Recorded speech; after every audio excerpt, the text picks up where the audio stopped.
Saludamos a la gente que nos está viendo por la internet y todas las personas que van a visitar este video a través de YouTube y que quieren llevarse un mensaje de enseñanza especial de parte de este ministerio, EMC Shalom Internacional aquí en Miami. Vamos con la enseñanza del día de hoy. Bendito el eterno Rey Dios. Gracias, hermano José Junior. La enseñanza del día de hoy se llama El que cree como cree. ¿Se están entendiendo? El que cree como cree. Es que yo creo así. Y cree que eso es correcto. Él cree que como cree, él está bien. Así se va a llamar este mensaje tan raro. El que cree como cree. Y la paracha del día de hoy nos abre esa pauta. La paracha de esta semana se llama ¿cómo? Mishpatim. Reglamentos. Son ordenanzas también, pero tiene un nombre más específico de reglamento. Reglas. Reglamento. Varias reglas forman un reglamento. Varias reglas forman un reglamento. Y cuando nosotros hacemos el estudio de esta paracha, lo estamos combinando con el capítulo que corresponde de Hechos capítulo 18.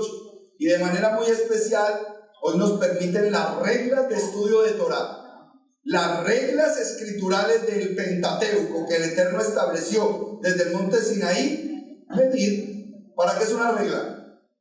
Para medir. Entonces vamos a medir a Hechos 18. Vamos a utilizar a Mishpatim, los reglamentos de la Torá, y vamos a medir Hechos 18. ¿Ok? Entonces hoy vamos a aprender mucho. Hoy vamos a tener conciencia de por qué es importante ir a la verdad. Quiero orarle primero al Eterno para que Él sea glorificado por lo que nos regaló, su santa y bendita palabra, la Torá. Baruch atah Yahweh Eloheinu melech haolam asher bahar banu mikol ha'amim banatan lanu et torato. Baruch atah Yahweh noten haTorá. Amén. Bendito eres tú, Yahweh, eterno Elohim nuestro, soberano del universo, que nos has escogido entre todas las naciones y nos has entregado tu Torá. Bendito eres tú, Yahweh, dador de la Torá. Amén. Es bueno bendecir al Eterno cuando usted va a estudiar la Escritura y darle gracias porque el regalo que nos ha dado a través de la Escritura es el que nos permite elevarnos a través del conocimiento bíblico. ¿Para qué quiero conocer la verdad? Para que seamos libres. Y vamos a ser libres de muchas cosas. Decía el hermano Denis aquí ahorita. Es de muchas cosas que podemos ser libres. Es de muchas áreas que proviene la bendición. Cada uno de nosotros necesita diferentes enfoques para esa libertad. Y a través de la Torá es que nosotros vamos a tener esa libertad. Le puse ese nombre a la enseñanza del día de hoy. Primero, porque queremos más visitas en la internet. Y con la palabra paracha, casi nadie sabe qué es eso. ¿Ok? Y ese nombre es un juego de palabras. Yo creo en Dios como creo que es correcto. Yo creo en Dios como creo que es correcto. Y cada uno de nosotros tiene una herramientita diferente para medir. Unos miden con reglita, otros miden con metro, pero midieron y metieron eso ahí como pudieron. Así no sepan usar ni la regla ni el metro, pero eso cupo.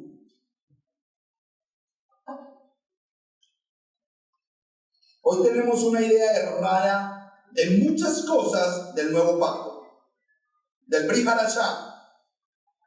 Tenemos muchas cosas erradas. Porque hoy nos hemos atrevido a decir que en el nuevo pacto están todas las bendiciones y que en el Tanaj, en el antiguo pacto, están las maldiciones. Cuando comparamos al Dios del antiguo pacto con el del nuevo pacto, pareciera que realmente hay dos dioses. No, es que el del antiguo pacto era más severo. El Dios del nuevo pacto es un Dios de amor. Entonces tenemos dos. Vamos a mirar cómo es que estamos viviendo la Escritura y de qué forma es que estamos viendo la verdad. Definitivamente lo que hoy tenemos es un malentendido. ¿Por qué? Porque hay aspectos de la Escritura de carácter lingüístico, hermenéutico, teológico, interpretativo. Y llevamos aproximadamente 1700 años influenciados por esos tipos de pensamiento. Todas esas cuatro cosas y 1700 años han cambiado la medida de una manera tremenda. Pero el Señor nos recuerda a nosotros en Juan 7:38 algo muy importante. ¿Qué nos recuerda el Eterno? El que cree en mí, como dicen las Escrituras, de su interior brotarán los ríos de agua viva. Es como dice la Escritura. Es algo bien interesante porque Dios es un Dios muy simple. Muy simple. Nosotros fuimos los que lo complicamos. Pero Dios es demasiado simple. La palabra dice que Él es justo y que su palabra es justa y que debemos hacer lo que está escrito. Entonces, hermano, limítese a hacer justo lo que está escrito. No haga más y tampoco haga menos. Si usted cree en un Dios justo, haga justo lo que está escrito. No le crea a fulano, ni a sutano, ni a mengano. Haga lo que está escrito solamente, porque entonces estará caminando en dicha justicia. Hoy el creyente tiene una relación interpretativa con Dios. Los de este lado interpretan a Dios de una forma y así creen en Él. Los de este lado lo interpretan a su manera y así creen en Él. Y los de aquí, la misma historia. Entonces la relación que hoy el mundo tiene con el Eterno es interpretativa. Yo creo como creo que es. O creemos en Él como creemos que Él es. No poseemos un concepto cualitativo real, porque como nosotros solamente podemos cuantificar cosas que se puedan medir, pero la palabra de Dios yo no la puedo medir de forma cuantitativa. Es un concepto de cualidades, por lo tanto es un concepto cualitativo. Tratar de entender realmente qué es y cómo quiere. Pero no puedo tener una perfección de medida como estos aparatos. No poseemos esa capacidad cualitativa real ni el alcance de lo que significa la palabra creer. ¿Por qué? Porque a simples ejemplos, sencillitos, nosotros corroboramos que la palabra creer no es una verdad absoluta. Yo creo.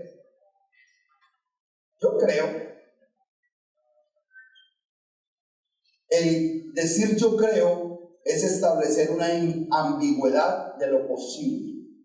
Eso es creer. Es algo ambiguo que entra dentro de las posibilidades. No me dice nada. Y hoy todo el cristianismo, toda la cristiandad contesta a boca llena: no, es que yo creo. No me dice nada.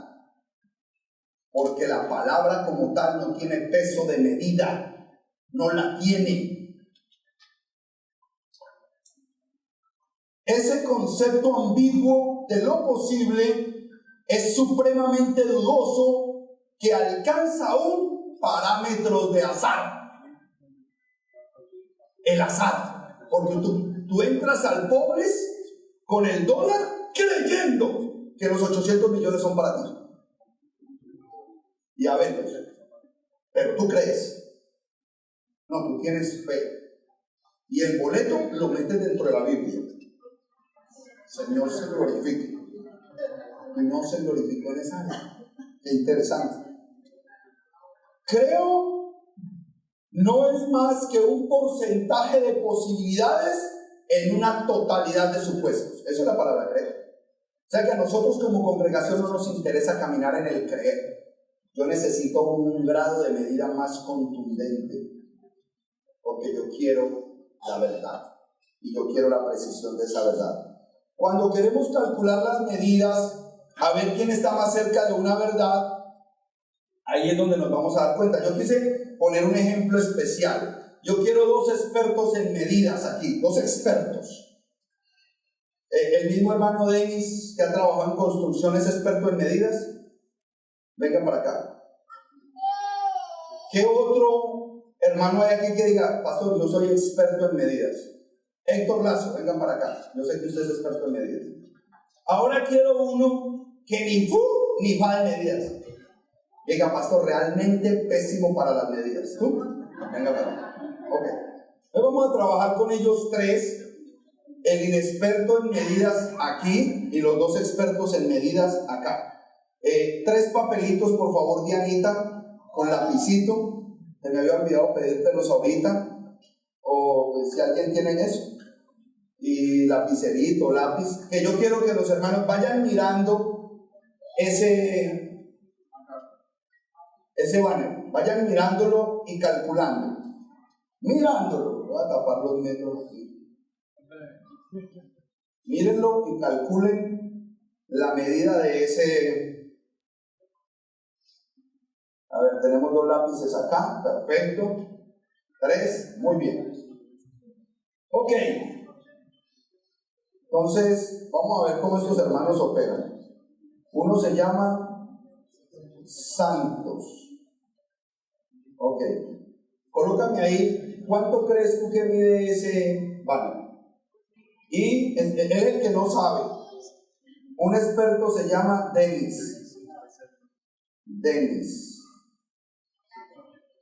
Hágame el favor, usted me coloca acá las medidas que usted cree que mide ese banner. Y el otro experto se llama Héctor. Ok. No les ayuden. Usted es el experto, yo no. Usted es el experto. Él dijo, un experto, yo soy experto. Pero mírame el banner. Vamos a ver. Porque hoy hay muchos expertos de la palabra. Y se la saben de memoria.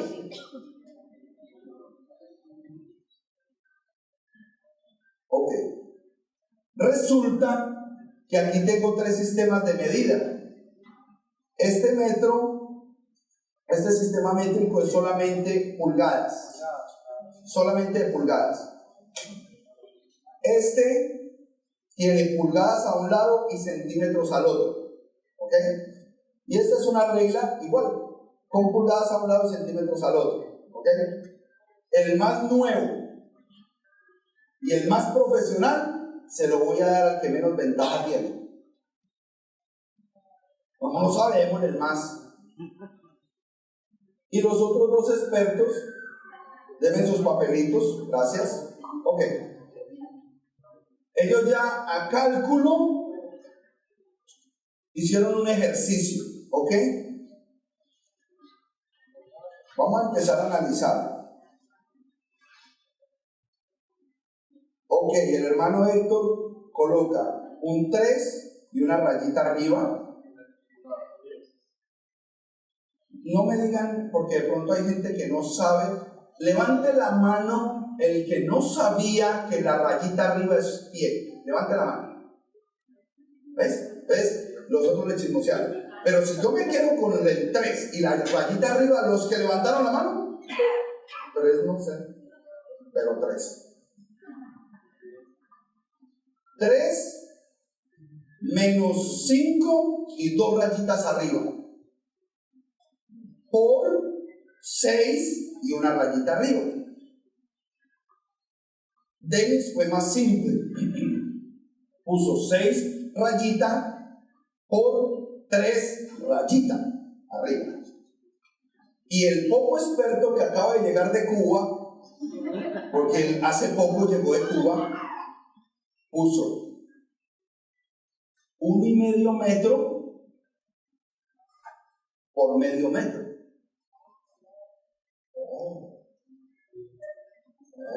Ahora sí, solamente les doy ese dato. Ahora, con metro en mano o con medida, el hermano Santos me va a dar la medida original que ese metro le va a ayudar a sacar. No le puede preguntar a ellos.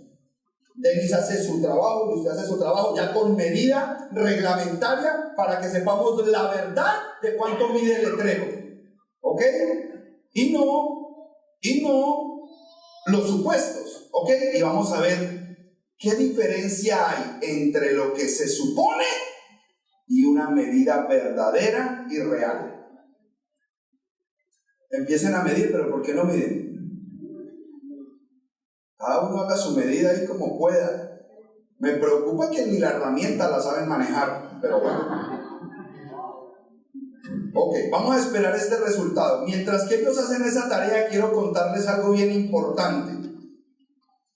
Sabemos que existen diferentes tipos de sistemas métricos internacionales para medir. Por eso fue que ahorita nos dimos cuenta que alguien hablaba en pie y pulgadas, pero otro de otro país hablaba en metros.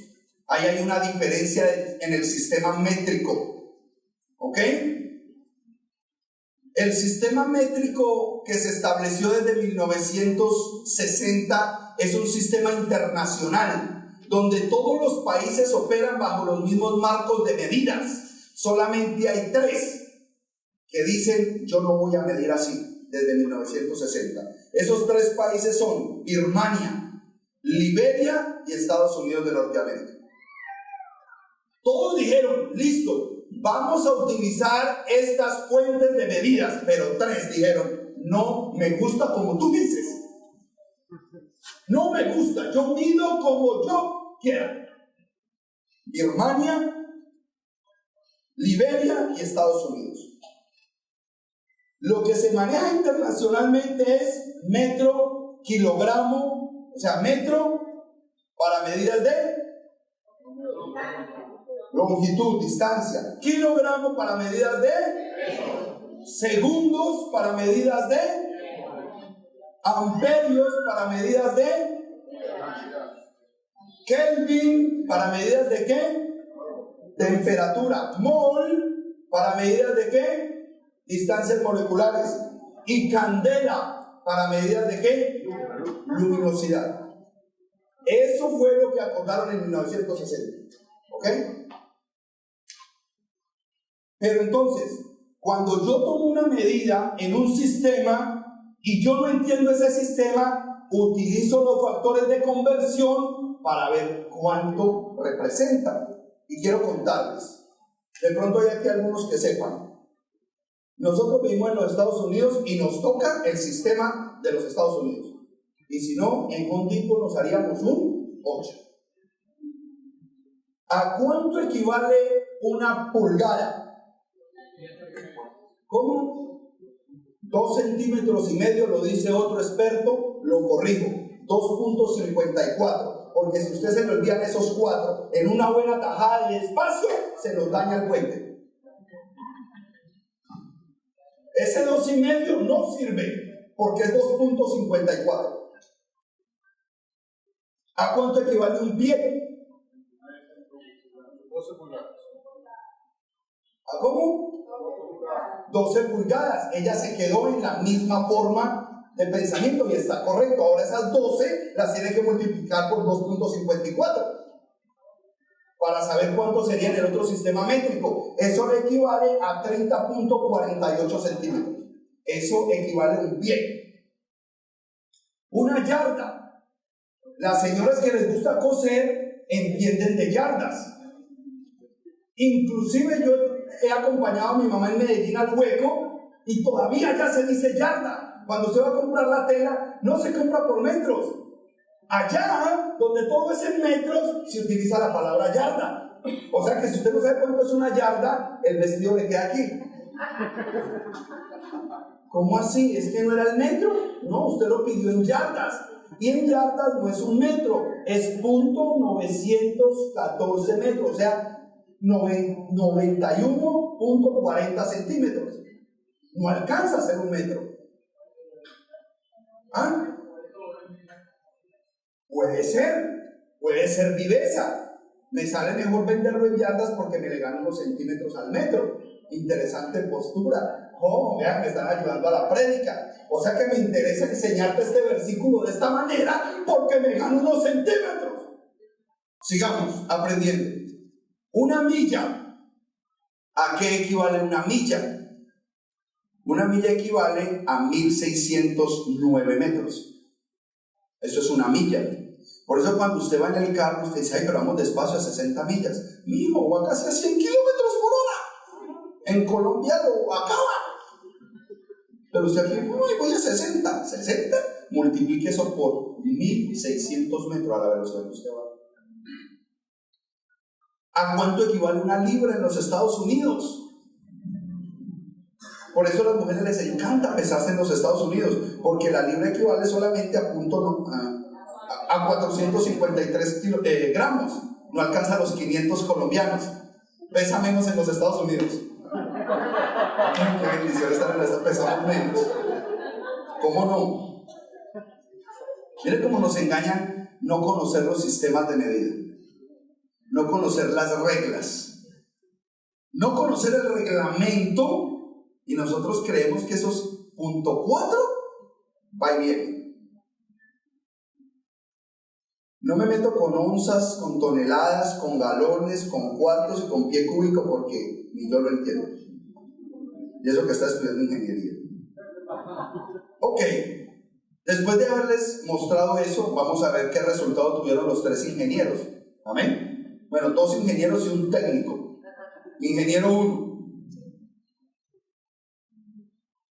Él de una tachó de arriba. Ok, entonces él había dicho arriba, pero tiene buen cálculo, 3 pies con 5 pulgadas por 6 pies. O sea, él había dicho al principio cuando él calculó, Héctor, 3 pies y medio aquí arriba. Ah, no, él calculó, no es 3 pies y medio. 3 pies, 5 pulgadas calculó arriba. Y de largo, él había calculado 6 pies. Pero cuando midió con esta regla, le dio 3 pies y hacia abajo 6 pies, 2 pulgadas. ¿Ok? Pero se aproximó mucho al cálculo. A él le fue bien. O sea, él es una persona creíble. Hasta aquí que te están viendo en Rusia. Él es una persona creíble en cuanto a las medidas. Vamos al segundo ingeniero. Ven para acá, amado Denis. Denis había dicho, simple, 6 por 3. ¿Ok? 6 por 3. No, préstame esa hoja que estos dos ven. Qué raro. Porque les di metro y la respuesta es diferente. A mi hermano le dio 3. Con medida, con regla. Y a él con regla le dio 5 pulgadas, lo que él había calculado a ojo. Y en la medida hacia abajo le dio 6 pies, 5 pulgadas. A él le dio 5 pulgadas más en las 2 medidas de él. Interesante porque parece que la regla con que él midió tenía 5 pulgadas extras por algún lado. Porque siempre se lo sobrepasó a él en 5 pulgadas.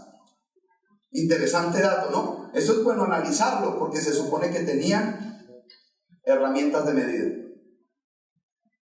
Y vamos al técnico. Denis, dígame ahí, a ver cómo le fue al técnico. Venga para acá, me quedé por allá, hermano. Y él era el que utilizaba el metro nuevo.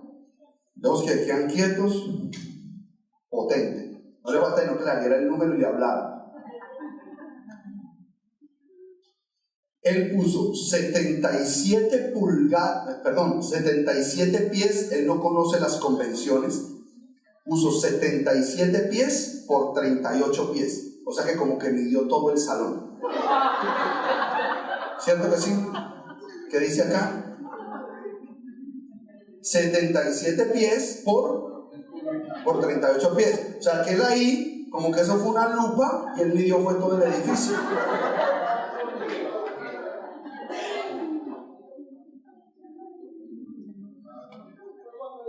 ¿No sabe qué?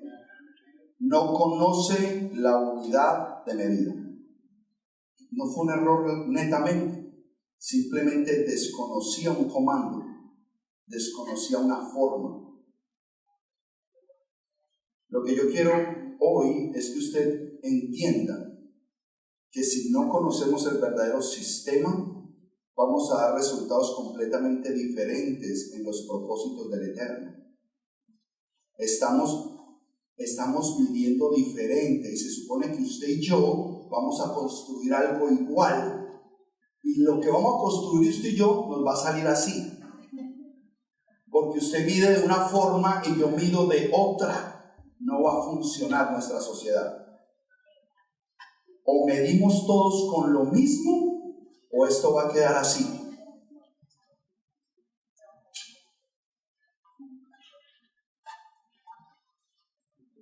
Estas son reglas de medición. Existen convenciones mundiales establecidas, un reglamento para poder tomar esas medidas y dar un consenso de que la medida fue tomada de forma correcta.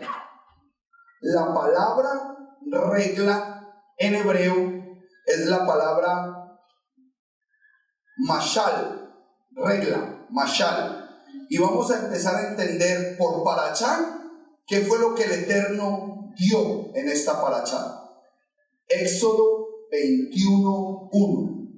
Estas son las reglas que pondrás ante ellos. Ok, entonces ya estamos centrándonos en que aquí les agradezco mucho. Un aplauso para los hermanos del servicio de acuerdo de medida. Los hermanos hicieron un buen trabajo porque eso era lo que realmente yo quería. ¿Qué era lo que yo quería? Que nada saliera. No confundirlos. La regla de medida que tienes es diferente a lo que yo quería hacer. Yo lo único que quería era que comprendieran que para medir lo mismo y para hacer un propósito tenemos que estar claros en el sistema de medidas. Y la parachá dice: estas son las reglas que pondrás ante ellos. ¿Cuáles reglas? Estas. Cuando hablamos de este tipo de reglas, estamos hablando de un sistema completamente diferente a eso. Que cuando hacemos el análisis de las dos cosas, sí nos damos cuenta que podemos entenderlas como reglas para no pasar ciertas situaciones, pero no tienen el mismo nivel de comprensión, porque esto es de carácter cuantitativo, esto es de carácter cualitativo. Aquí tú tienes que tener un sistema único de medida y se llama el Ruach HaKodesh. Esto se entiende por el Espíritu. Esto se entiende por el Espíritu. Vamos a empezar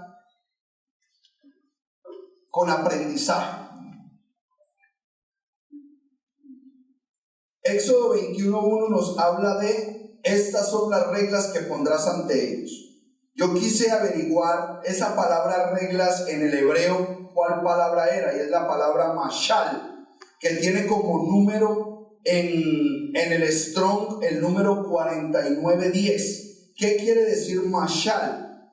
Apoderarse, dominar, dominador, dominio, enseñorear, gobernador, gobernante, gobernar, príncipe, regir, regla, reinar, señor, señoreador, señorear, señorío y tirano.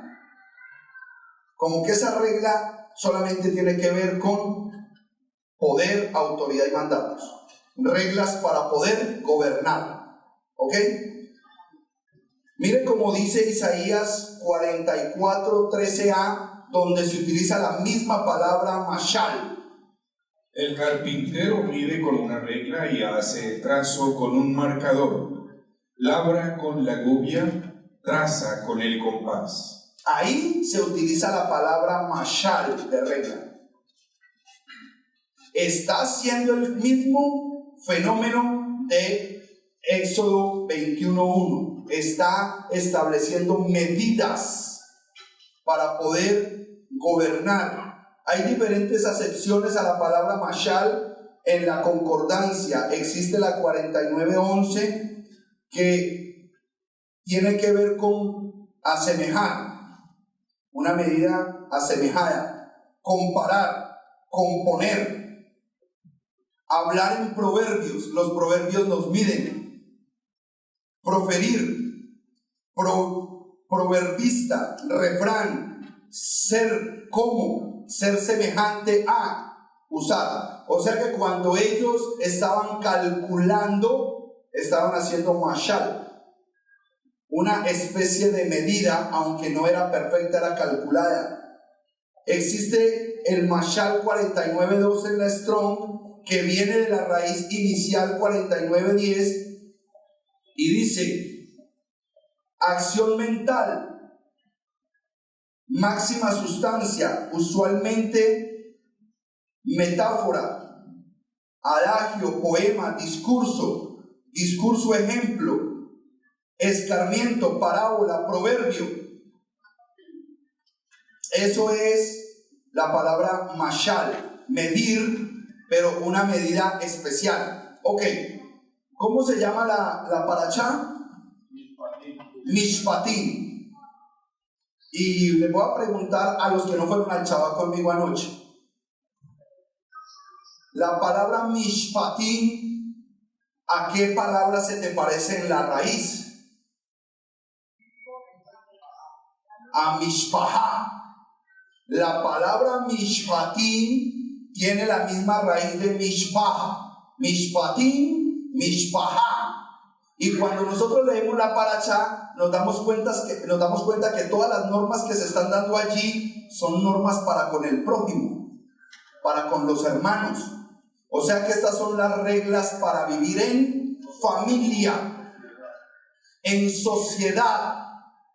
¿Cómo vamos a vivir tú y yo de ahora en adelante? Bajo las reglas que el Eterno estableció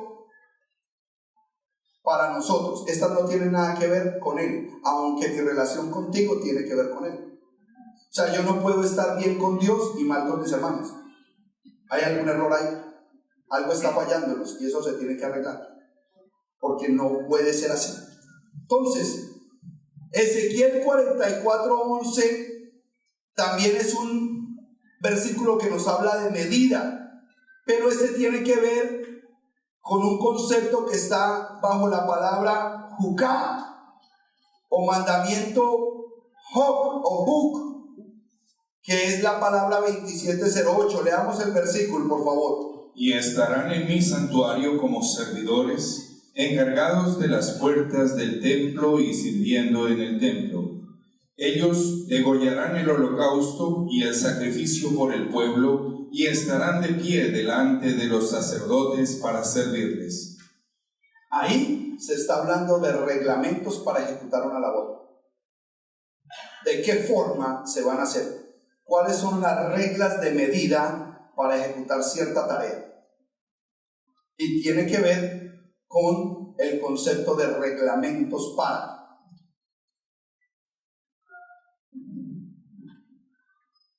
Lamentablemente hoy, en la predicación del Evangelio de forma indiscriminada, se le está dando una convención única, diferente a lo que realmente es este reglamento de medidas, la Torá.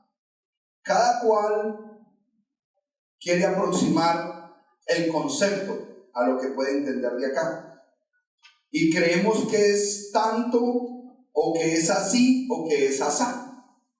Cada uno de nosotros tiene una forma de medir este documento de acuerdo a lo que vamos adquiriendo. Lo más terrible es que todos los conceptos de esta instrucción divina, hoy lo llamaron mal llamados ley. Hoy todo el mundo le dice a este libro, no lo voy a llamar solamente la Torá como ley, sino que cogemos una Biblia cualquiera, hasta el Brit Hadashah, y le decimos que esta es la ley de Dios. Todo es ley. Sabiendo que en hebreo cada cosa tiene una especificación diferente. Pero yo hoy todo es, no, la ley de Dios. Esta es la ley. Esta es la ley.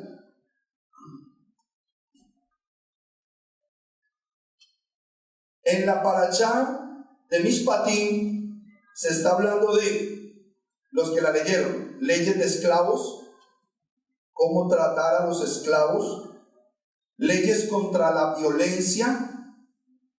Se habló de leyes en casos de accidentes, en leyes para reparar daños, cualquiera que hizo un daño o algo, cómo se repara el daño, leyes morales y cultuales con respecto a ciertos cultos, leyes sobre préstamos. Los préstamos también tienen leyes. Una cosa es prestarle a gente que no es de tu pueblo y otra cosa es prestarle a tus hermanos. ¿Cuánto se le debe cobrar de interés al hermano? Nada. Ahí no se utiliza reglita. A un hermano no se le cobra interés porque estás pecando.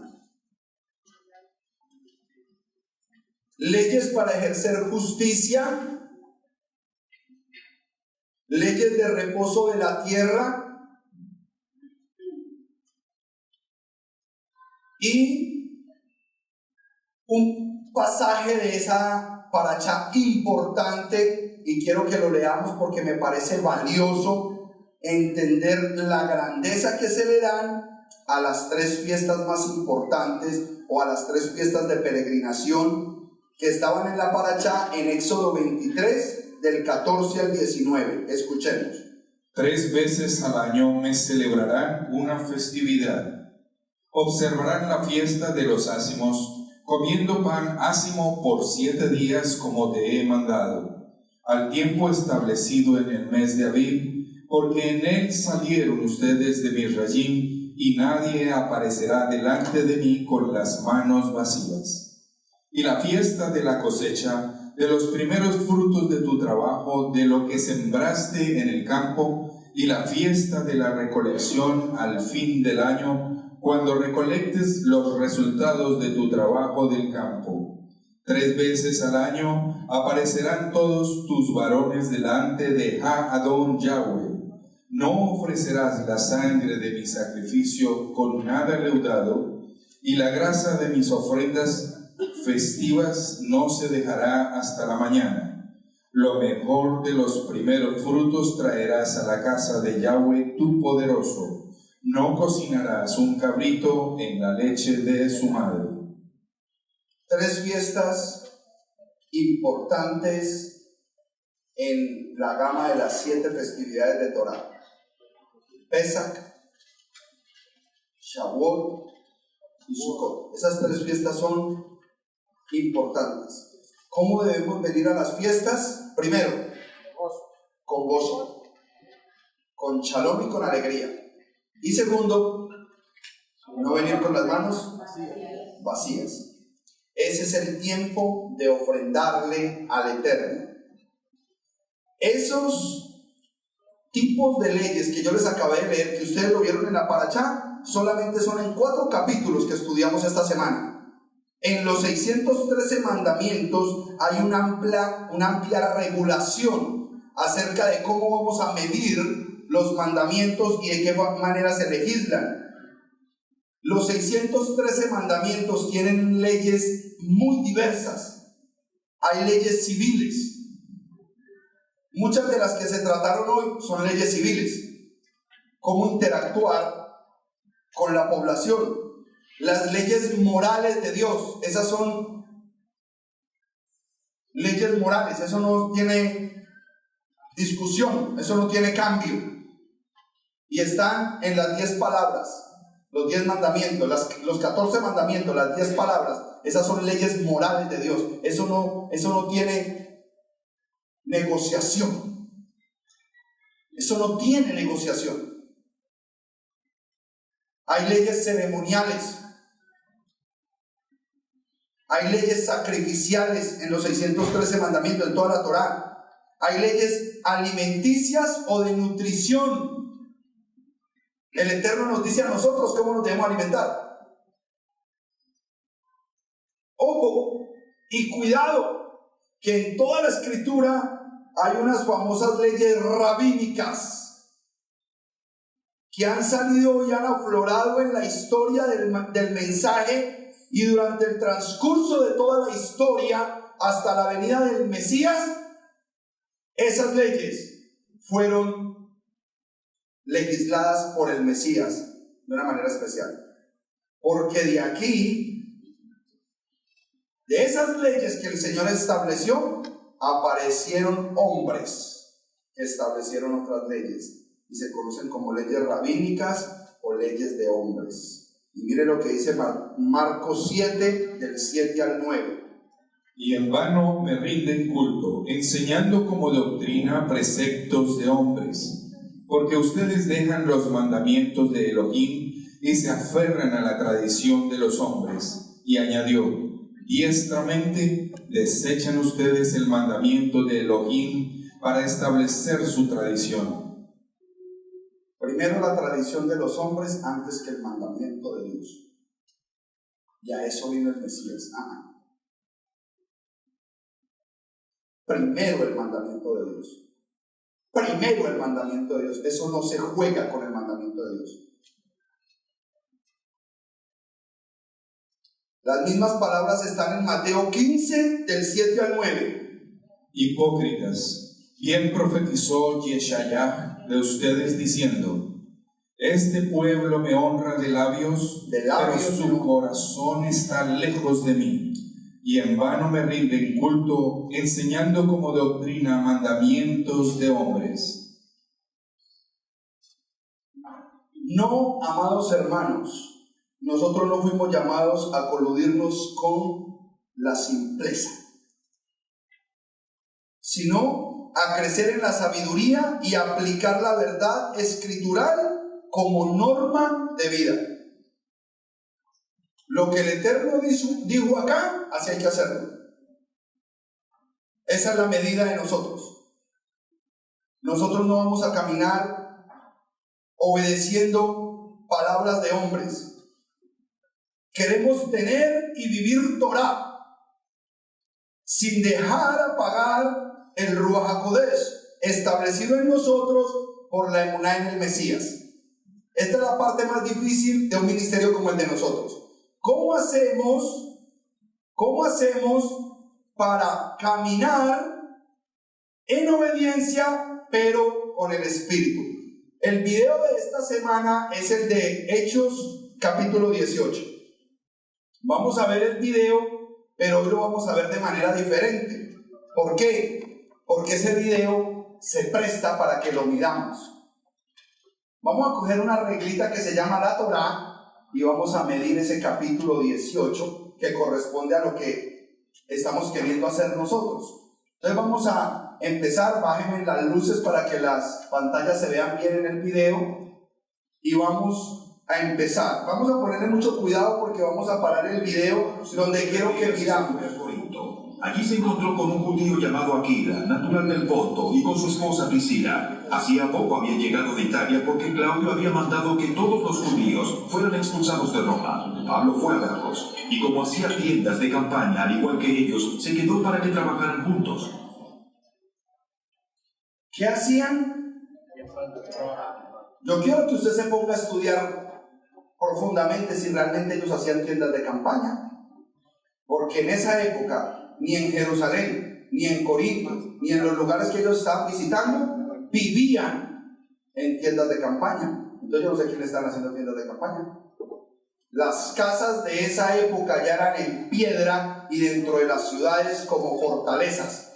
Hay otras versiones que dicen que hacían carpas. Bueno, de pronto una carpa es más aceptable.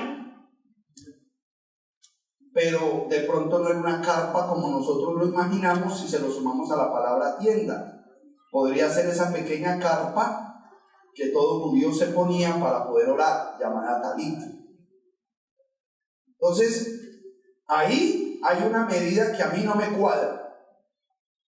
Y es necesario que usted coja la herramienta y vaya y busque en la escritura si realmente ellos hacían tiendas o eran talits.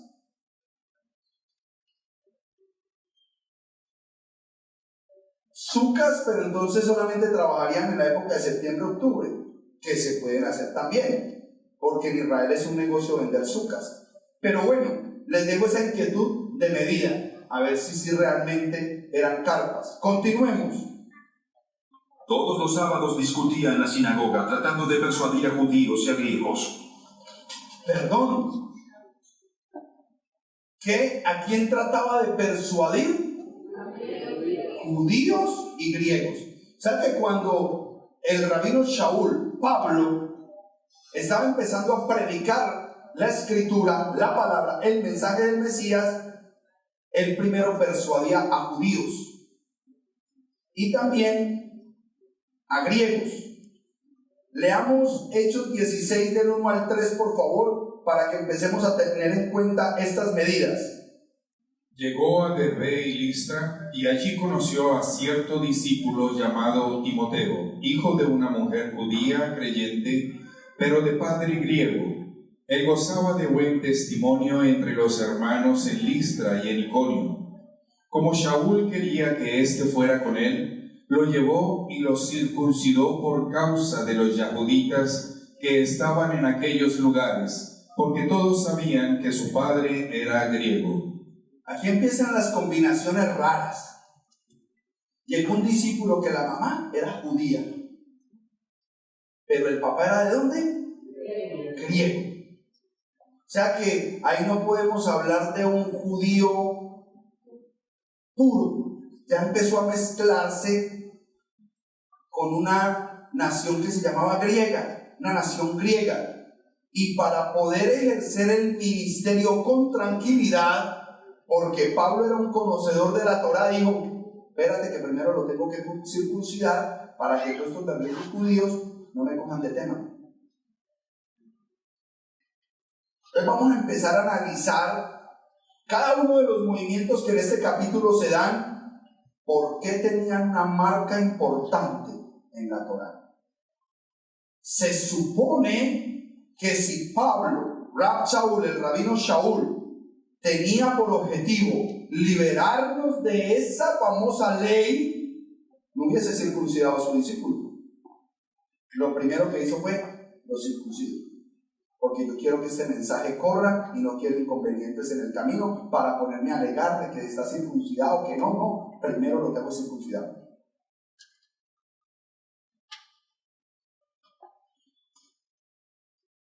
Sigamos viendo el video hasta el versículo 6.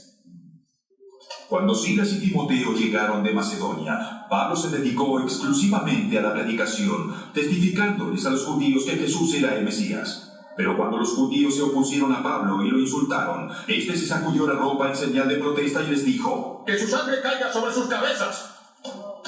Estoy libre de responsabilidad. De ahora en más me dirigiré a los paganos. ¡Stop! Enojado Pablo dice ahí que se iba a dirigir ¿a quiénes? A los paganos. ¿Será que es cierto? ¿O midió con el metro que midió Santo? Otras Biblias dicen que se iba a dirigir a los gentiles. Y hay una gran diferencia entre gentiles y paganos. ¡Enorme! Son sistemas de medida completamente diferentes. Entonces vamos a empezar a estudiar los diferentes tipos de gentiles que hay, para que podamos entender cómo era que se movía ese primer ministerio y a quienes tenía que llegar ese primer ministerio. Porque no es así que venga yo predico y esto es para todo el mundo. No, Había una clasificación, un sistema de medida que el Eterno había establecido y que esos primeros discípulos lo conocían claramente, y las mismas escrituras nos daban testimonio de ese grupo, esos grupos de personas que habían en aquella época. El primer grupo de gentiles eran extranjeros, o sea que estaban fuera del pacto, y se conocen en las escrituras como los Geritos Sher, los mixtos, los Geritos Sher. Mire lo que dice Números 9:14 acerca de los Geritos Sher. Cuando un extranjero que resida con ustedes quiera ofrecer un sacrificio de Pesaj a Yahweh, debe ofrecerlo de acuerdo con las reglas y ritos del sacrificio de Pesaj. Habrá una sola ley para ustedes, sea extranjero o ciudadano del país. O sea que había un grupo de hombres que vivían dentro de los judíos, pero no eran judíos, eran de otras nacionalidades, pero ya se habían incorporado, vivían como ellos vivían, y si querían guardar esa fiesta, no lo podían decir, no, es que yo guardo Pascua como me enseñó el presidente, con los huevitos de Pascua y que los niños la busquen. Yo lo hago es así. No. Habrá una sola ley para el judío y para el extranjero. No hay dos leyes. O se hace como el Señor lo diseñó, o aquí no se hace. Ese famoso tiro de Easter, eso es pagano. Usted ni deje que su hijo se vaya para esas actividades donde recogen huevitos. Si ese día en el colegio lo van a hacer, usted ni mande a su hijo a eso, porque usted lo está entregando al paganismo. Ahorita yo sé que ustedes están en un lío porque ya los niños le dicen, bueno, viene San Valentín, vean, estas son las tarjeticas, usted le va a hacer una tarjetica hacia su amigo, y ya le están enseñando a que sea bien pagano. Tenemos que luchar con eso porque estamos aquí en el mundo, pero usted tiene que entender que usted a su hijo le tiene que enseñar que lo que le están enseñando no es bíblico, y que usted no sigue eso. Ahora es lo que usted se siente, bueno, es que la maestra dijo, ven, me ayuda a hacer su tarjetita de San Valentín. Números 15:15. Así hará el resto de la congregación. Habrá una misma ley para ustedes y para el residente extranjero. Será una ley perpetua a través de las edades. Ustedes y los extranjeros serán iguales delante de Yahweh. Levanten la mano los residentes legales de los Estados Unidos. Aquí no hay gente de inmigración también. Es lo que es un residente legal. ¿Saben qué es lo? Pero ya tienen los mismos beneficios que tiene un residente cuando ya legalmente es establecido. Esa parte es entendible. También se le conoce como prosélitos. Vivían dentro de la nación, eran completamente legales y estaban empezando a adoptar todas las condiciones de leyes, de vida espirituales que tenía el pueblo judío. Mire lo que dice acerca de los Geritos Sher en Ezequiel. Basta de haber traído extranjeros incircuncisos de corazón e incircuncisos de carne para estar en mi santuario y profanar mi templo, ofreciendo mi pan, el cebo y la sangre e invalidando mi pacto con todas sus abominaciones. No han guardado las ordenanzas respecto de mis cosas sagradas, sino que han puesto extranjeros para guardar las ordenanzas de mi santuario a gusto de ustedes. Así ha dicho Adonai Yahweh: ningún extranjero incircunciso de corazón e incircunciso de carne, de todos los extranjeros que están entre los hijos de Israel, entrará en mi santuario. En ese santuario llegó un momento en que los mismos sacerdotes dijeron, ¿usted ya no es? No, yo me convertí, yo ya soy legal aquí, yo soy sacerdote, y usted es circunciso de carne. No, todavía no, eso duele. No diga nada y vaya y preste el servicio, vaya. El Eterno los juzgó por esa situación. Allá, cuando tenían que entrar al santuario que estaba levantado. O sea que habían ya prosélitos mezclados entre los residentes legales, pero que no se habían querido circuncidar. el 47 del 22 al 23, igualmente en Ezequiel. Harán el sorteo de ella para que sea heredad para ustedes y para los forasteros que residen entre ustedes, quienes han engendrado hijos entre ustedes y que son para ustedes como nativos entre los hijos de Israel. Ellos participarán con ustedes en el sorteo para tener posesión entre las tribus de Israel. Y sucederá que darán su heredad al forastero en la tribu en que él resida, dice Adonai Yahweh. Mire qué tremendo. Mire la importancia de formar parte del pueblo, como Dios manda, porque van a recibir heredad, así hayan venido de otro lugar, así hayan sido extranjeros, pero establecieron el orden que Israel establecía por la Torá y podían recibir inclusive herencia y tomar posesión de la tribu que les correspondía. Tremendo. Estamos hablando de esos geritos sher, de ese tipo de gentiles, no la palabra que en esa película le dieron a ese versículo, paganos. Miren lo que nos dice Romanos 2:14 del mismo grupo de geritos sher. Cuando los gentiles que no tienen la Torá practican espontáneamente lo que requiere la Torá, ellos que no tienen la Torá son una Torá para sí mismos. Hay un tipo de personas hoy caminando en el camino del Eterno por la restauración que han recibido por el mensaje de la sangre derramada en el madero, que son cristianos que viven mejor y más agradablemente a Dios que los que tenemos la Torá.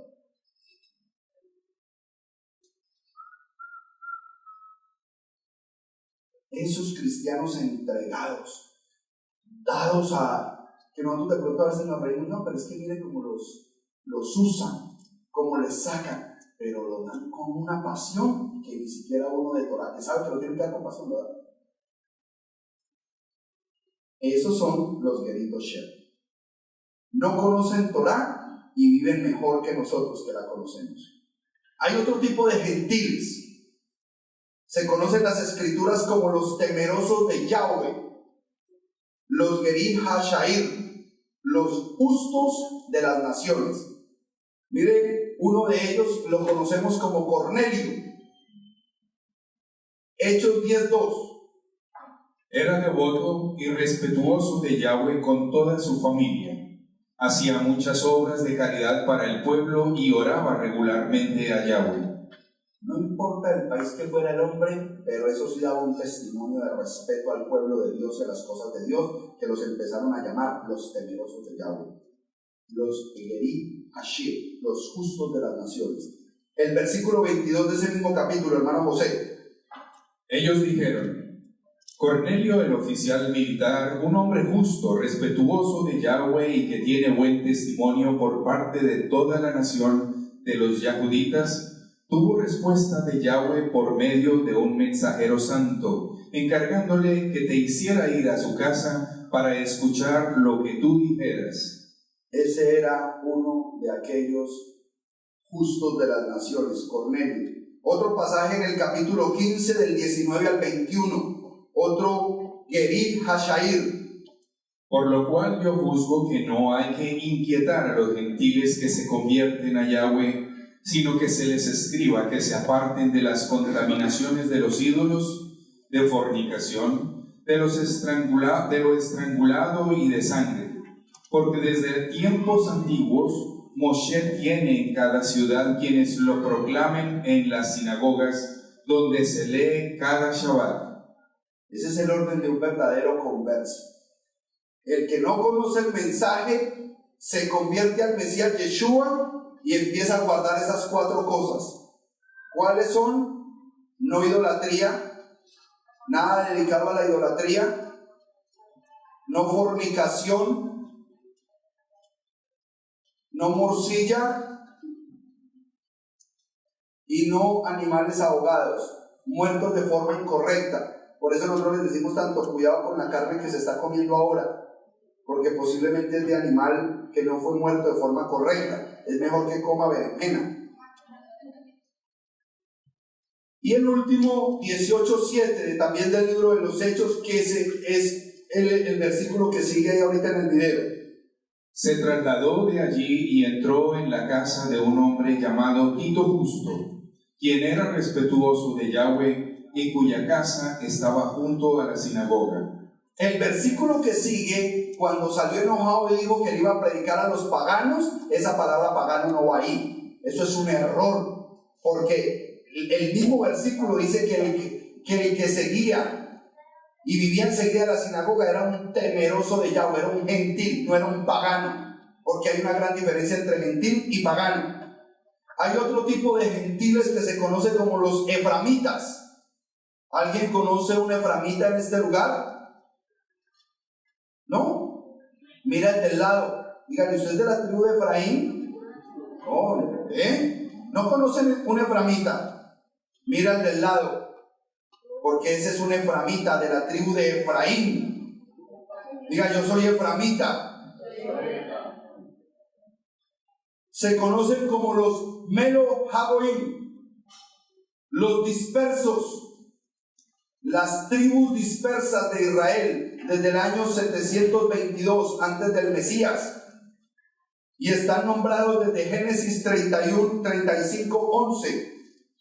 Elohim le dijo: yo soy el Shaddai, el poderoso omnipotente. Sé fecundo y multiplícate. Una nación, sí, una asamblea de naciones descenderá de ti. Reyes saldrán de tus lomos. Diga, asamblea de naciones. Esos son los Melo Hagoim, los eframitas, nosotros.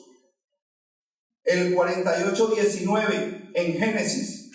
Pero su padre objetó diciendo: lo sé, hijo mío, lo sé. Él también llegará a ser un pueblo y también será grande, pero su hermano menor será más grande que él, y su linaje será suficientemente numeroso para formar naciones. Estaban hablando de nosotros, los Melo Hagoim. ¿Por qué nosotros? Porque formamos parte de un pueblo que fue separado. Mire lo que dice Oseas 1, 9 y 10. Entonces él dijo: llámalo no mi pueblo, porque ustedes no son mi pueblo, y yo no seré Elohim de ustedes. El número de los del pueblo de Israel será como las arenas del mar, que no se puede medir ni contar, y en lugar de que se les diga: ustedes no son mi pueblo, se les llamará hijos de Elohim vivo.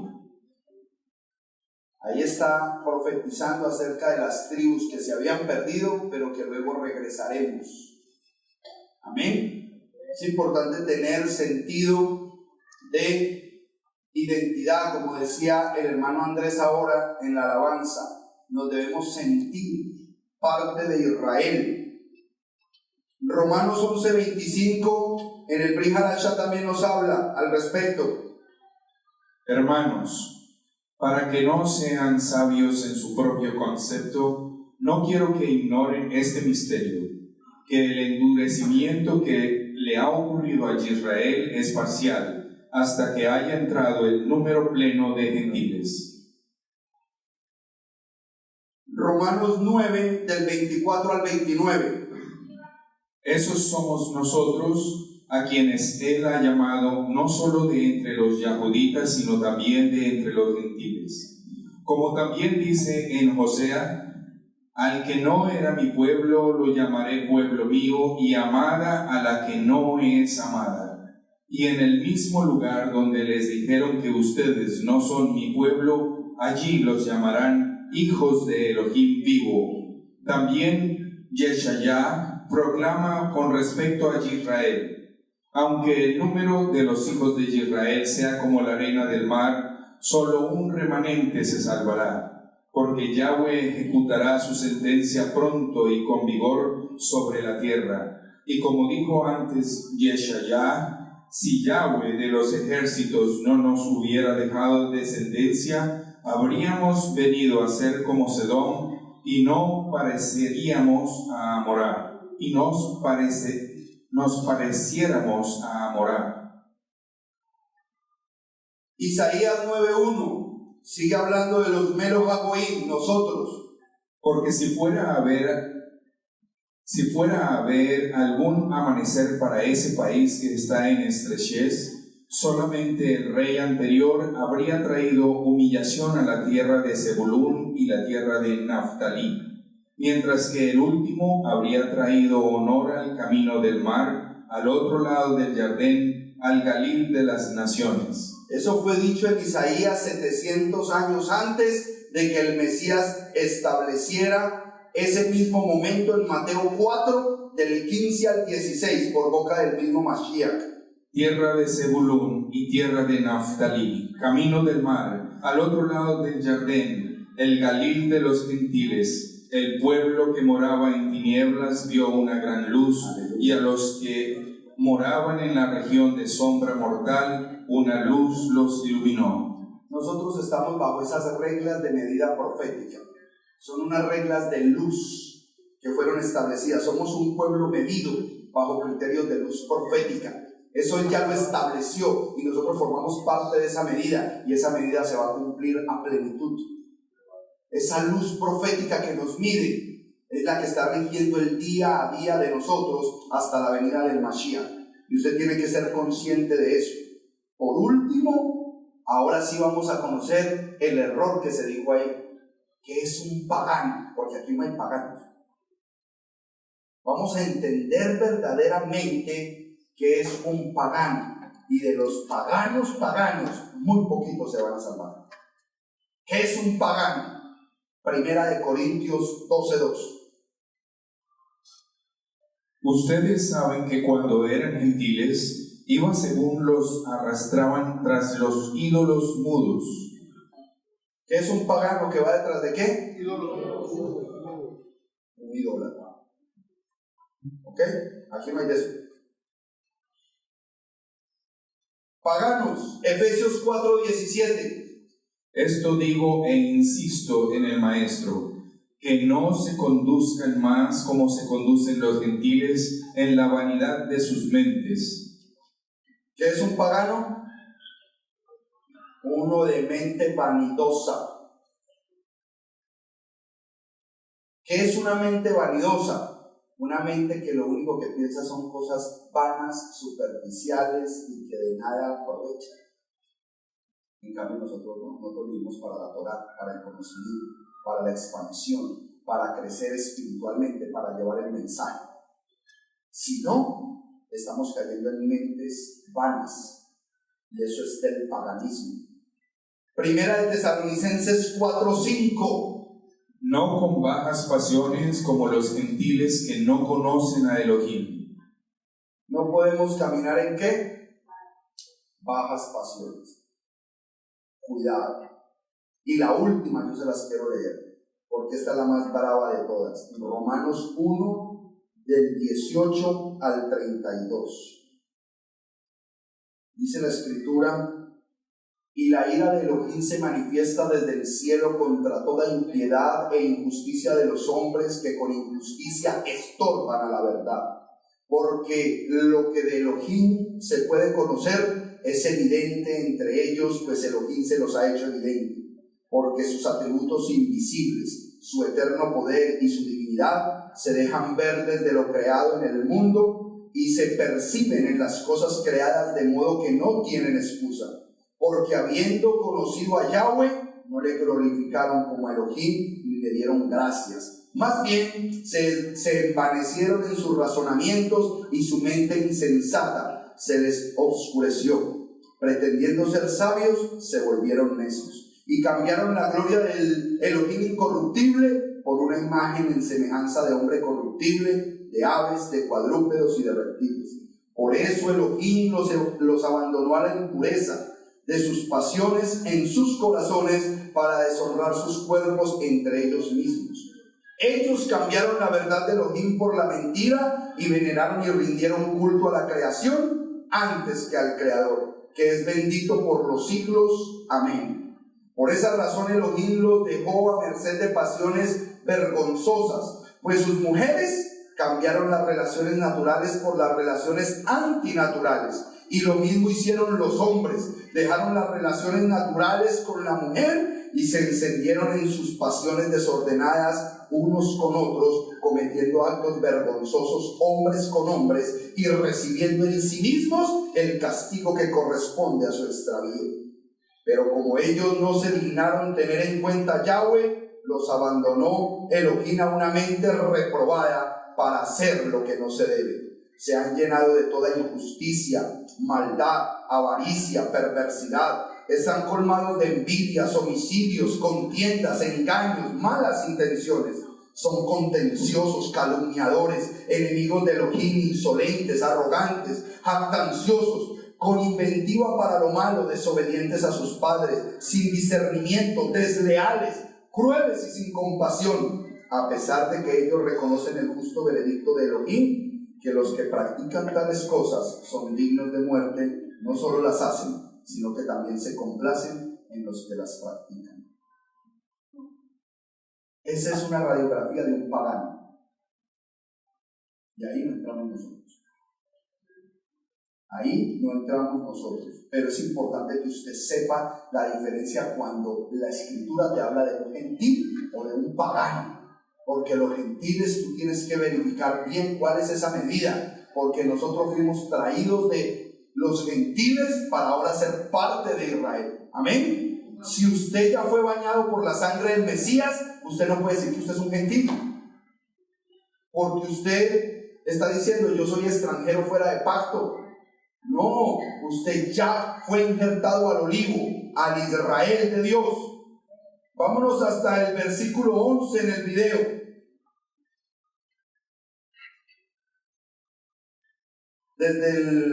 Paramos en el 6. En el 6. Ahí. Entonces Pablo salió de la sinagoga y se fue a la casa de un tal Ticio Justo, que adoraba a Dios y que vivía al lado de la sinagoga. Crispo, el jefe de la sinagoga, creyó en el Señor con toda su familia. También creyeron y fueron bautizados muchos de los corintios que oyeron a Pablo. Fueron bautizados, se sumergieron. El que cree se tiene que Una sumergir. noche, el Señor le dijo a Pablo en una visión: No tengas miedo. Sigue hablando. Y no te calles, pues estoy contigo. Aunque te ataquen, nadie te hará daño, porque tengo mucha gente en esta ciudad. No nos vamos a callar, porque el Eterno Así tiene que mucha Pablo se gente quedó en esta allí un ciudad. año y medio, enseñando entre el pueblo la palabra de Dios. Para ahí. Nosotros no nos vamos a callar, porque el Señor tiene mucho pueblo aquí. Nosotros vamos a seguir predicando la verdad hasta que llegue todo el pueblo que el Eterno tiene en esta ciudad. Cuando yo vi esa parte, la leí, la corroboré, yo me veía recibiendo esa palabra. No tengas miedo, no tengas temor, porque yo estoy contigo. Y en esta ciudad no te vas a callar, porque yo tengo mucho pueblo mío en esta ciudad. Amén. Para testimonio, estuvimos visitando una congregación de aproximadamente 80 miembros en Alapata, donde su pastor humildemente está recibiendo la Torá. Y hoy me mandó un mensaje. Me dijo: pastor, estoy abrazando la Torá que tú me regalaste y no paro de llorar. Yo les puedo mostrar el mensaje que me envió al WhatsApp. No paro de llorar porque el Señor me regaló la palabra que está en Segundo de Reyes, capítulo 22. Cuando el rey de esa época encontró dentro de la casa de Yahweh el mundo de la Torá y empezó a entender cómo debía vivir su pueblo. Y eso fue lo que le pasó a él cuando le entregamos la Torá al pueblo. Yo quebrantado, anunciando: yo soy de esos pastores que necesito esta verdad. Yo quiero enseñarle a esta iglesia lo que tú le estás enseñando a mí. Y quiero que sepan que esto es el comienzo. Por eso no nos vamos a callar. Por eso vamos a hablar sin temor, porque en esta ciudad hay mucho pueblo de Dios. Amén. Sigamos en el video.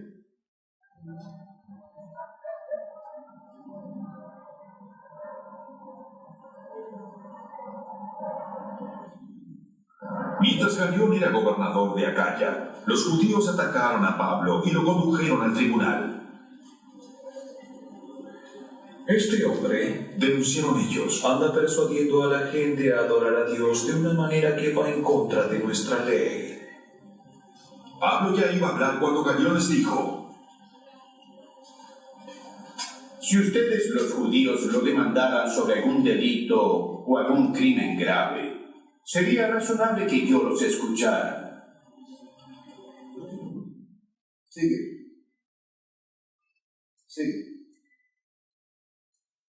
Pero como se trata de cuestiones de palabras, de nombres y de su propia ley. Para ahí.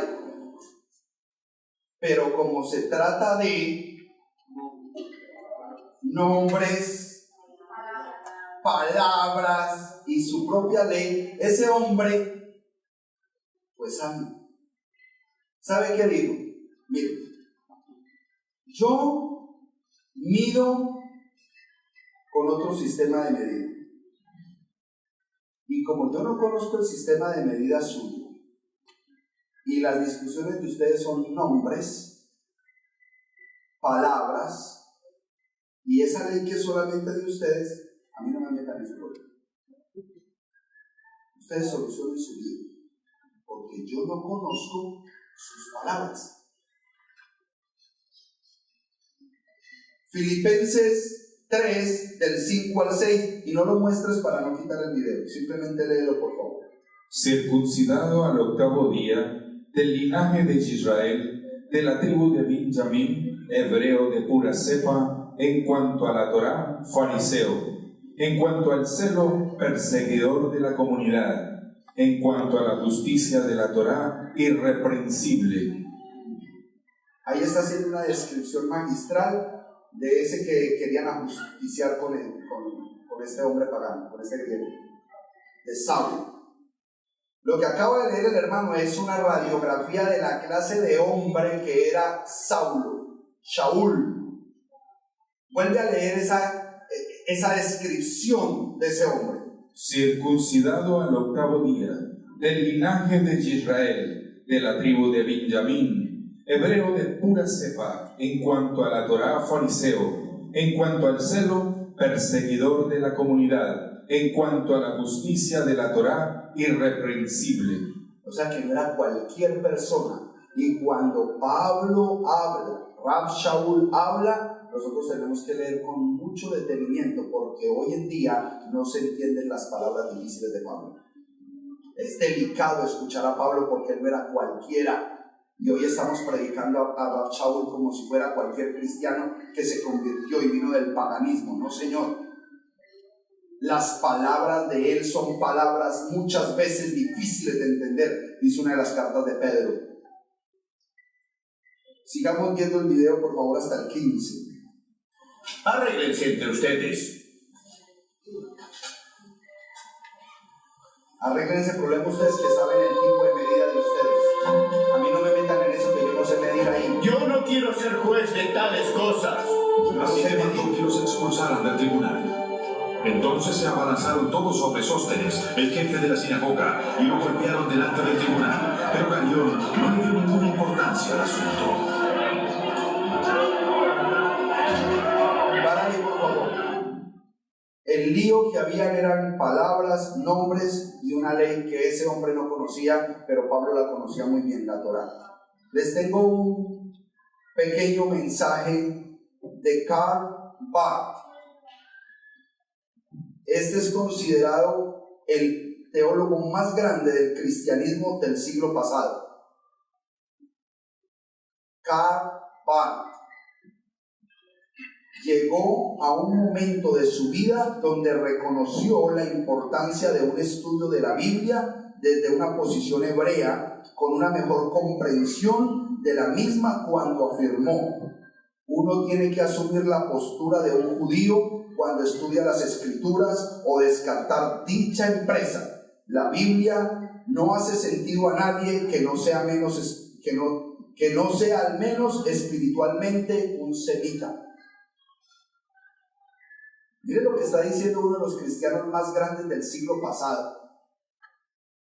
Karl Barth le dijo a todos los cristianos: si usted no piensa al menos como piensa un semita de por allá, como piensa un judío, usted no va a entender la Biblia. Por eso es importante las raíces hebreas de Dios. Porque cuando entendemos esta verdad es que las cosas empiezan a evolucionar. Cuando usted es llamado a la raíz hebrea, cuando usted es llamado a la verdad escritural, tu vida tiene que avanzar, tu vida tiene que moverse. Eso es un mecanismo que el Eterno diseñó para la bendición de su pueblo, a todo el que obedece la escritura. Sigamos viendo hasta el versículo 22, por favor.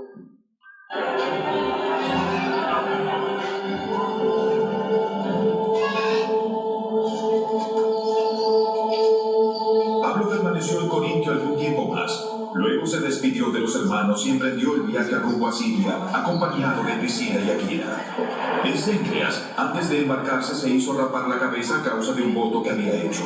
Al llegar a Éfeso, Pablo se separó de sus acompañantes y entró en la sinagoga, donde se puso a discutir con los judíos. Estos le pidieron que se quedara más tiempo con ellos. Él no accedió.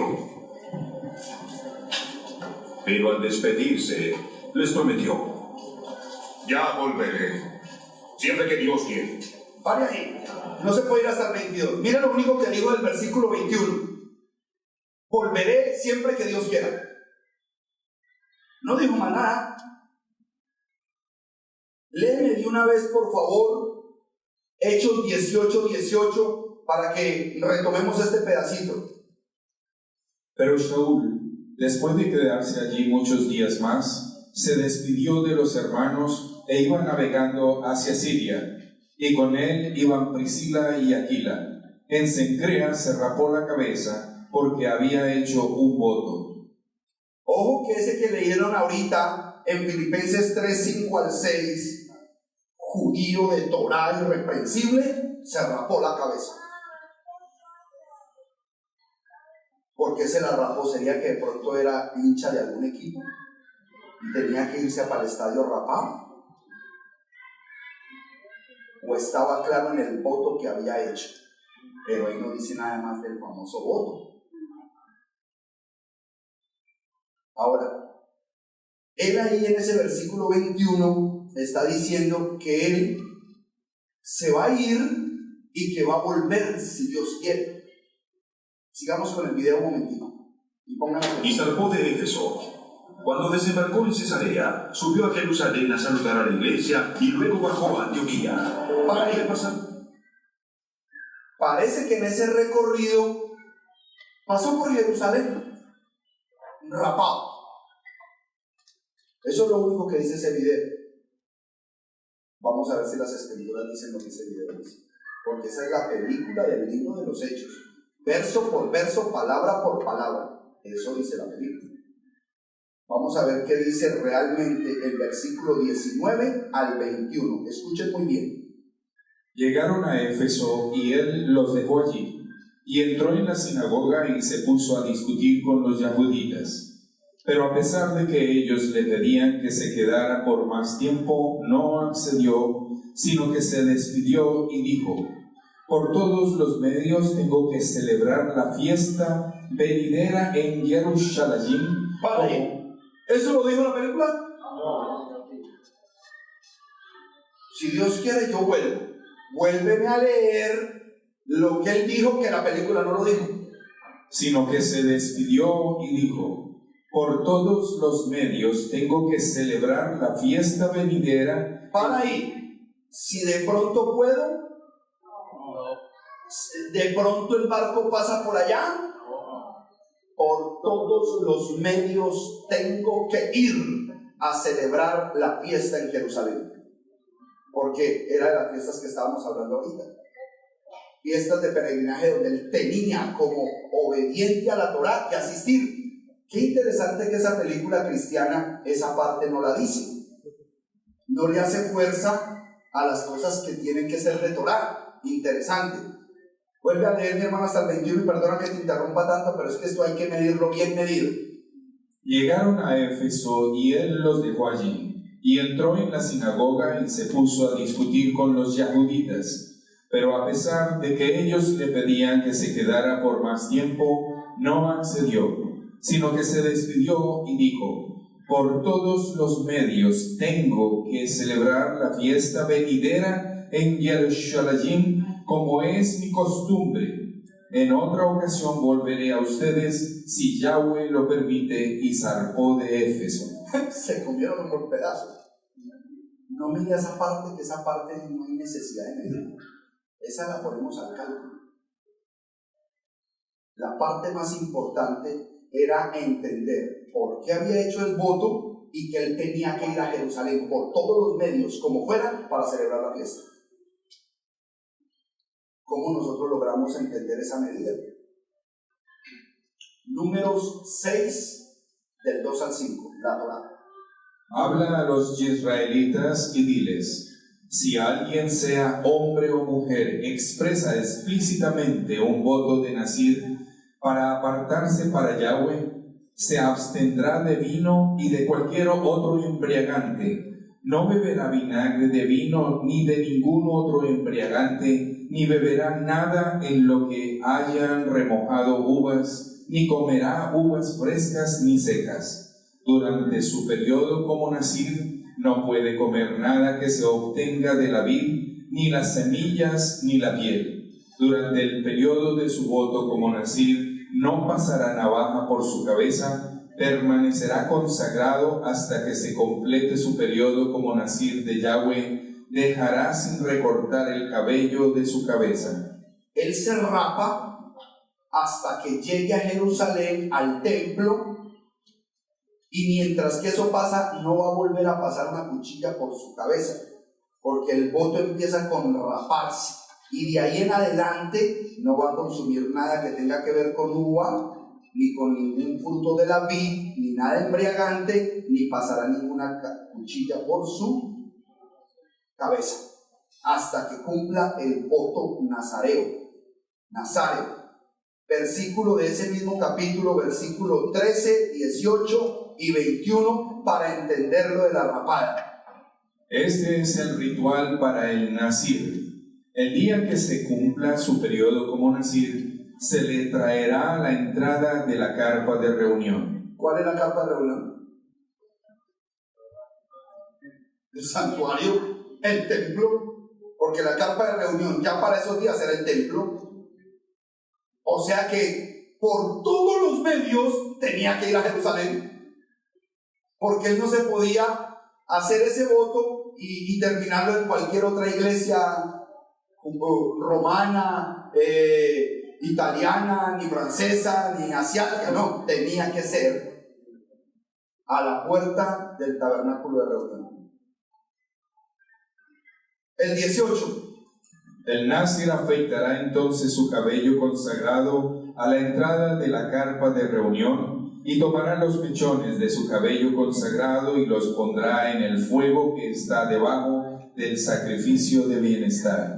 Interesante lo que tenía que hacer con el nuevo pelo purificado que salía, que no había pasado por vino ni por ninguna derivación de la uva, de la vid, para poder cumplir con ese voto en presencia del Eterno en el templo, con ofrenda incluida y todo. Versículo 21. Esta es la obligación de un Nazir, excepto que el que promete una ofrenda a Yahweh de lo que le permitan sus recursos, aparte de lo que se le requiere como Nazir, debe hacer exactamente según la promesa que ha hecho, aparte de su obligación como Nazir. Él también cumplía con llegar con sus ofrendas y con todo lo que él tenía que llegar para poder cumplir con el voto que había hecho en otra ciudad, pero que tenía que cumplirse por Torá y por reglamento de la escritura, llegando hasta las mismas puertas del templo. Porque Rab Shaul era un cumplidor de la Torá.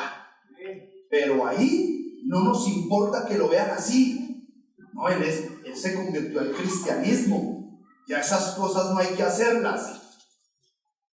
Ya eso ya no aplica. Interesante sistema de medidas de hoy. Mire lo que dice la versión La Pechita. La Pechita es la versión del Nuevo Testamento de las más sanas y antiguas acerca del versículo 21 que sale mochado en esta versión. Pues él dijo: debo celebrar ciertamente la próxima fiesta en Jerusalén. Y si Dios quiere, regresaré a ustedes nuevamente, porque él tenía que cumplir con el mandato de Torah. Interesante, ¿no? Sigamos, por favor, con el video hasta el versículo 25, que ya vamos a terminar. Tras un tiempo allí, Pablo se fue a visitar una por una las congregaciones de Galacia y Frigia, animando a todos los discípulos. Mientras tanto, un judío llamado Apolos, natural de Alejandría, llegó a Éfeso. Era un hombre ilustrado y convincente en el uso de las Escrituras.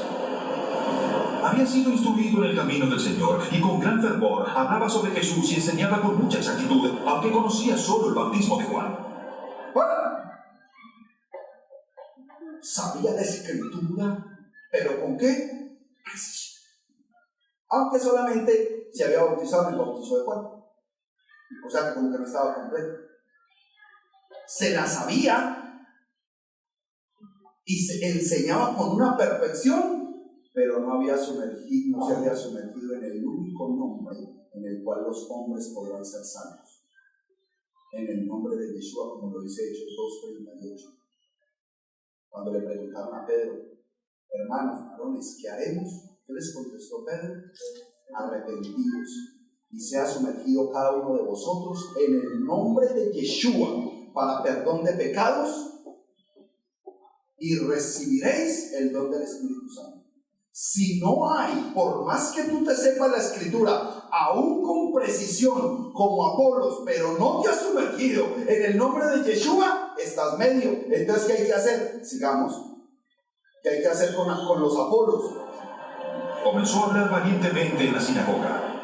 Al oírlo Priscila y Aquila, lo tomaron a su cargo y le explicaron con mayor precisión el camino de Dios. Para ahí. ¿Qué hizo Priscila? Tremendo hombre de Dios. ¡Wow! Una fuerza, pero le falta lo del templo en el nombre de Yeshua. Vamos a hablarle con mayor precisión de la de él para que pueda estar completo en el mensaje, para que realmente esté equipado espiritualmente para cumplir con la obra. Miren lo importante que es nosotros escuchar a otros para nosotros ser perfeccionados. Lo importante que es para nosotros saber que hay alguien más que te puede guiar en el camino tuyo. Porque si usted viene a esta congregación y sabe que usted cree que se las sabe todas, quiero que sepa que llegó al lugar equivocado, porque aquí no las sabemos todas. Aquí estamos aprendiendo. Sigamos.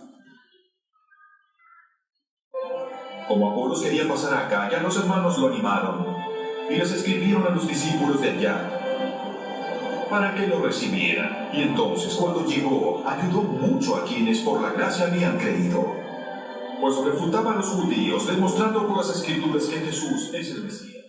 Porque todos esos hombres del libro de los Hechos defendían lo único que existía escrito, y era el antiguo pacto, Torá, profetas y escrito, el Tanakh. Y con eso es que se defiende verdaderamente el Evangelio. Solo hay una regla universal de medida exacta para medir correctamente el plan de Dios, hermano. Y es la Torá. Cuando yo presento este libro así, me siento como un vendedor de libros. La única regla universal de medida exacta para medir correctamente el plan de Dios es este documento.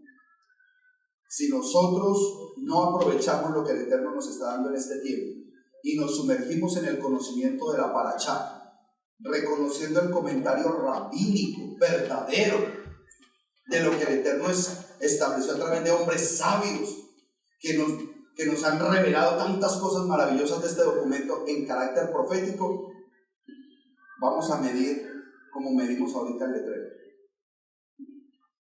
Vamos a tener una idea y como la estructura del letrero atrás es plástica, pues así no tenga la medida, esos palos se estiran y eso se para. Pero nadie garantiza que la medida es correcta. No puede ser de otra manera, hermanos. No hay otra forma de conocer la medida verdadera, sino a través de este documento, a través de la Torá, a través de la Escritura. Amén. ¿Quién leyó la Parashá esta semana? Falta mucha lectura de Parashá. ¿Por qué? Porque no vas a tener criterio de medida. No lo vas a tener. Así estés viniendo a un ministerio sano, así estés viniendo a un ministerio bueno, así se paren aquí al frente personas expertas en medir, tú ni bola sabes. Si lo que ese erudito en medida está diciendo es correcto o no, porque solamente dijeron él es experto en medir. O él es pastor y tiene una buena iglesia en Queta. No crean. No funciona así, amado hermano. La exhortación es, hermanos, si nosotros que estamos ahí pendientes para que a ustedes les llegue la Parashá, ¿cómo no va a estar usted pendiente de imprimirla? Es más, nosotros por email recibimos información de gente en otros países que nos piden el favor, que si por favor los ingresamos a nuestra base de datos, que ellos necesitan leer la Parashá. Y nosotros aquí, con todas las herramientas, con la facilidad, y no estudiamos. Si nosotros no evolucionamos en el camino de la fe, del conocimiento y de la palabra, nosotros vamos a ver nuestras vidas en general frenaditas. La idea de un verdadero ministro y un verdadero líder del Eterno es que los que lo siguen estudien con él, prosperen, porque yo veo en cada uno de ustedes un discípulo que algún día va a traer a otro al conocimiento de la verdad. Yo necesito en ustedes ver que la regla de medida que Dios me ha dado y que yo estoy promulgando a través de la predicación, usted la recibe y usted va a ser instrumento allá más adelante. El mismo Mesías no se preocupaba. Mire, aquí a mí se me puede llenar la iglesia, la congregación de mucha gente. Pueden venir 5,000 a escucharme, pero solamente le voy a explicar lo que le enseño a los 5,000, solamente se lo voy a explicar a 120. Voy a enviar a 70. Voy a caminar con 12. Me voy a transfigurar con 3. Y solamente uno se me va a recostar en el pecho, decía el Señor. Así lo hizo el Mesías. Le predicaba 5,000, le explicaba 120, enviaba 70. Caminaba y dormía con 12, se transfiguraba con 3 y solamente Juan se le recostaba en el pecho. O sea que usted como mínimo, ojalá que esté en una de esas categorías. Del 120 para abajo. Del 120 para abajo, porque aquí ya somos 120. No le vaya a pasar como el amigo amado de Yeshua. El que más amaba. No, ¿cómo le ocurre? Lázaro, si lo levantó entre los muertos y todo y lloró por él. Lázaro era el más amado, pero no sirvió para bola. Ni resucitándolo ese pobre sirvió. Y era el que más amaba, pero no sirvió para bola Lázaro. La Biblia no habla más de Lázaro. Lo único que había era que levantarlo entre los muertos porque no sirve más. O como los hijos de Moisés. El hombre más poderoso de Israel, ¿a quién iba a dejar su liderazgo? Era el hombre más poderoso de Israel. Lo que dijera Moisés se tenía que hacer. Todo ese pueblo lo tenía que seguir. Pero le tuvo que dar el liderazgo al siervo. Porque Gerson y Eleazar, por mi mamá. Qué triste uno tener la facilidad de promover a los de uno y que venga un siervo de por allá y se lleve el puesto, porque Gerson y Eleazar no le importó que el papá fuera el hombre más poderoso de Israel. No valoraron. ¿En qué posición vas a quedar? ¿En la de Lázaro? ¿En la de Gerson y Eleazar? ¿O te vas a meter en esto con alma, vida y corazón? Porque el Señor quiere escribir memorial tuyo en alguna parte. ¿Qué hacerlo, no? No vas a quedar como Lázaro. Porque yo voy a llorar y por mí me acuesto ahí en esa tumba a ver si te paras. Pero no va a pasar más nada contigo. Y aquí lo que importa es servirle al Rey. Y que el Rey recuerde tu nombre. Y que el Rey te promueva. Y que el Rey te entregue. Entonces, cuidado con ser Lázaro. Cuidado con ser Gersón y Eliezer, que no les tocó nada. Y que se paren todos los Yehoshua, los Josué. Parecen todos los valientes, amén. Queremos ser como Josué, como valientes. Quiero que sepan que la palabra del Eterno, cuando recibimos esta revelación de la Torá tan hermosa, nos anima. Porque ¿saben que yo tuve muchos Moisés en el camino? Yo caminé con hombres de Dios que yo decía, yo creo que uno de estos hombres me va a promover algún día. Y ninguno me vio a mí con la capacidad de hacerlo. Este ministerio lo ha hecho el Señor. Porque a mí ningún hombre me quiso promover. A nosotros no nos promueven los hombres. A nosotros no nos levantan los hombres. Porque también he conocido hombres que le han entregado iglesias con miles de personas y las acaban. Deja que te promueva el eterno Dios con tu compromiso, con tu pasión, con tu amor, con tu entrega. Él te quiere promover. Amén. Cierra tus ojos ahí donde estás, amado hermano. La gloria sea para el Eterno, que no tenemos necesidad de tener el ministerio de la explosión y de la unción y de los que se caen, sino que es un ministerio responsable, Padre Eterno, que lo único que queremos es aprender las profundidades de tu Escritura y aprender a medir correctamente el plan divino tuyo, porque tú tienes una misión para nosotros. Te pido de manera muy especial, Padre Eterno, que te glorifiques en la vida de cada uno de estos siervos y de sus familias, y que seas tú moviéndolos, Padre de la gloria, a los de 120, y a los que estaban en 120, que los traigas a los 70, y que los que eran enviados a los 70, los traigas a la intimidad de los 12, que caminaban contigo, que dormían contigo, que conocían las cosas profundas tuyas. Y de ellos yo te pido que escojas esos con quien te quieres transfigurar y mostrar cosas grandes y poderosas, Padre Eterno. Glorifícate, Padre, en la vida de cada uno de estos siervos, porque sé que hay cosas grandes y maravillosas para cada uno de mis hermanos, Padre. Oro por los que están aquí, oro por los que no vinieron, Padre, y oro por la congregación que tú has establecido en este sitio. En ese Shalom Internacional, Padre, para que te glorifiques en cada familia y permitas que de verdad nos levantemos como faros de luz allá afuera.